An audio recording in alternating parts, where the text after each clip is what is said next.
한병철 씨의 피로사회를 한번 볼게요. 2010년 원작이며 2012년 3월에 처음 번역된 책이고요. 독일은 물론 한국 사회에 널리 알려진 책입니다. 저자는 현재 베를린 예술대학 교수로 재직 중인데요. 이게 제가 2020년에 다시 두 번째로 읽었는데 지금도 재직 중인지 모르겠습니다. 128쪽에 불과한 내용이지만 피로사회와 더불어 우울사회라는 원고가 같이 붙어 있어서 강렬한 주제의식으로 인하여 큰 반향을 일으킵니다. 시대마다 그 시대에 고유한 주요 질병이 있다. 남과의 경쟁인 상대적 경쟁을 뛰어넘어 자기 자신과 싸워 이겨야 하는 절대적 경쟁 사회에 돌입한 지금, 자기 착취는 신자유주의적 자본주의의 기본 원리로 작동한다. 이른바 성과사회는 그 사회의 주체가 스스로를 착취해야만 더 큰 성과를 올릴 수 있다. 자기 착취는 자유롭다는 느낌 속에서 진행되는 탓에 완전히 망가질 때까지 자발적인 착취는 계속된다.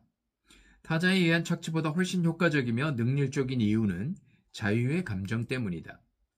성과사회의 주체들은 만성피로에 시달릴 수밖에 없다. 오로지 성과를 위한 존재로 여겨지는 자아는 무한한 자기 착취에 몰입하면서 심한 우울증에 도핑까지도 불사한다. 지난 세기는 이질적이라는 이유만으로 타자를 부정하거나 제거 대상으로 보는 면역학적 시대였다.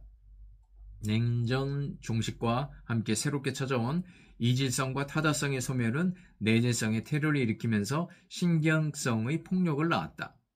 신경성의 폭력은 긍정성의 폭력이며 포화와 고갈이기도 하지만 직접 지각되지 않은 까닭에 완전히 바닥에 드러날 때까지 계속된다. 21세기는 규율 사회에서 성과 사회로 변모한 사회다. 복종적 주체 사회에 인해서 성과 주체가 된 사람들은 무한한 할 수 있음에 목숨을 건다. 광인과 범죄자의 모습은 우울증 환자와 낙오자를 생산하는 구조로 바뀐 셈이다. 자기 자신이 주인이자 주권자인 성과 주체는 자유로운 경제에 자신의 몸을 맡긴다. 오로지 성과를 위해서 그렇게 한다. 정글 같은 야생에서의 생존을 위한 멀티태스킹 때문에 성과 주체는 그 어떤 사색에 불과하며 이는 곧 평온의 결핍으로 새로운 야만 상태를 만들어냈다. 현대인의 활동적인 삶은 과잉 활동이며 노동과 생산의 히스테리라 말할 수 있다. 삶의 가치와 의미를 부여해줄 이야기가 붕괴되면서 허무 감정이 강화되고 건강의 가치가 절대화되었다. 주인 스스로 노동하는 노예사회가 된 것이다. 모든 충동을 그래도 따르는 건 일종의 병이며 몰락이며 탈진을 나타낸다. 성과를 위해서라면 머뭇거리는 능력이 없는 기계와 컴퓨터처럼 사람도 그렇게 되어야 한다. 무언가 하지 않을 힘도 절대적으로 필요하지만 긍정적 힘이나 긍정성의 과잉으로 인하여 달리기를 멈추는 것은 불가능하게 되었다. 과도한 성과의 형상은 영혼의 경색으로 귀결된다. 개별화, 고립시키는 고독한 피로, 분열적인 피로, 모든 공동체의 삶과 친밀함 및 언어마저 파괴하는 피로는 성과 사회의 피로다. 반면에 영감을 주는 피로는 부정적인 피로이며 무위의 피로이고 안식일을 맞이할 수 있는 피로이며 치유적 피로는 건강함을 나타내면서 세상을 신뢰하는 피로다. 스스로 자유롭다 믿지만 성과 주체는 프로메테우스처럼 묶여있다. 그의 간을 먹는 독수리는 제2의 자아, 그렇다면 독수리와는 자기 착취의 관계다. 피로란 스스로는 고통을 못 느끼는 간의 고통이라 말할 수 있다. 긍정의 주체인 성과 주체는 의무적인 일에 매달리지 않으면서 자유와 쾌락과 선호라는 원칙으로 움직인다. 그런 행동 속에 새로운 강제가 발생한다. 자기애와 달리 나르시시즘은 타자와의 관계를 소실시키고 안정된 자아의 이미지도 형성하지 못하게 하며 어떤 목표를 달성했다는 느낌도 못 느끼게 한다. 오늘날의 정신질환은 대개 긍정성의 과잉과 아니라고 말할 수 없는 무능함에 혹은 전부 할 수 있다는 믿음에서 비롯된다.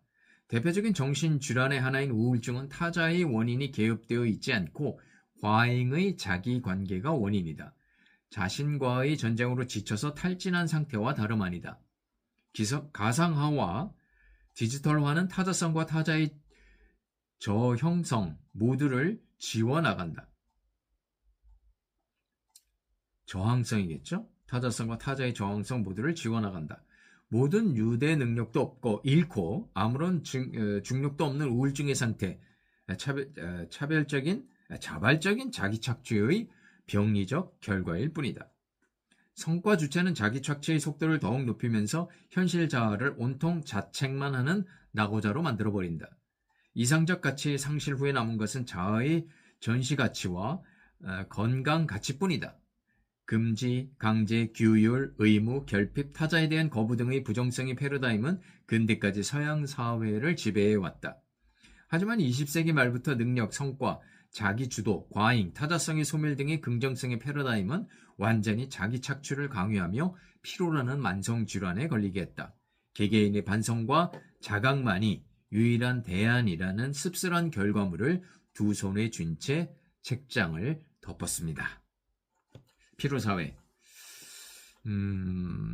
이외에도 한병철 씨의 그 책은 여러 권이 나와 있습니다. 날카로운 문장, 아주 엄격한 문장, 여러 가지 정말 생각해 볼 거리를 너무나 많이 던져주는 그런 책이라고 생각해서 한번 골라봤고요. 사회 철학적인 면에서 한병철의 피로사회, 필요하신가요? 꼭 읽어볼 필요가 있다고 생각합니다.